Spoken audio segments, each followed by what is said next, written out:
For nearly 2,000 years, the Pope has held a position of utmost spiritual authority within the Catholic Church, guiding Catholics worldwide. However, an intriguing development unfolded in the late 14th century when Catholics found themselves confronted not by one or two, but by three popes. How did this unusual situation arise, and which among them could claim legitimacy? The origins of this papal predicament can be traced back to 1296, when King Philip IV of France decided to impose higher taxes on the Church. Given the Church's significant political influence, this move offended Pope Boniface VIII, leading him to issue the radical decree known as Unam Sanctam, asserting the Pope's total supremacy over earthly rulers. In retaliation, King Philip branded Boniface a heretic and attempted to arrest him through a violent raid.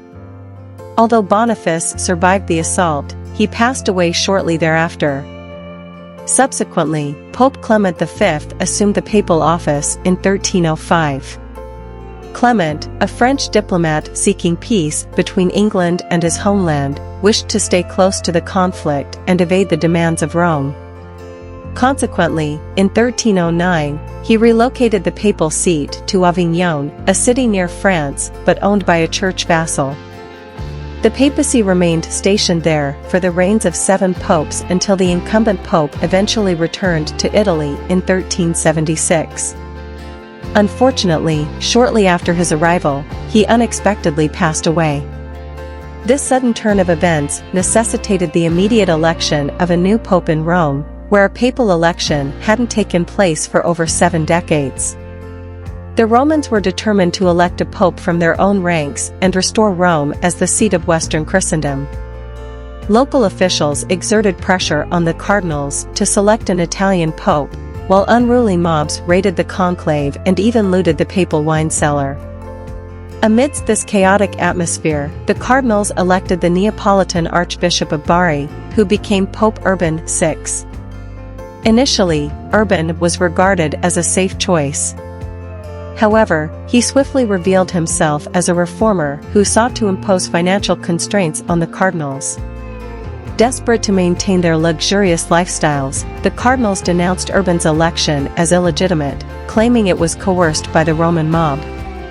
They accused Urban of usurping the papal office and conducted a new conclave to elect Pope Clement VII. Clement attempted to excommunicate Urban, but the latter refused to recognize Clement's authority or that of his covetous cardinals. Urban appointed new cardinals to his court and entrenched himself in Rome, while Clement and his supporters returned to Avignon. Thus, the schism formally commenced, resulting in Western Christendom having 2 capitals, Avignon and Rome, with their respective popes and courts of cardinals.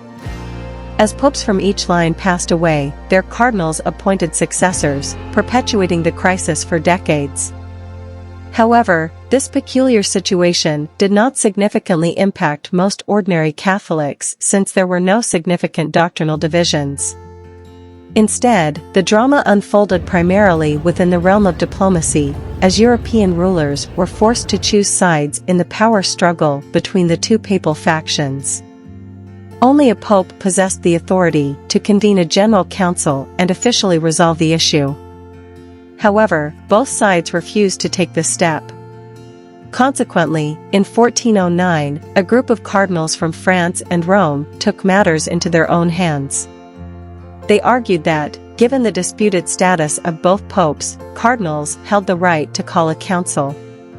In their gathering, these cardinals deposed the pretenders and elected a new pope. Unfortunately, both the Pope of Avignon and the Pope of Rome refused to recognize this council.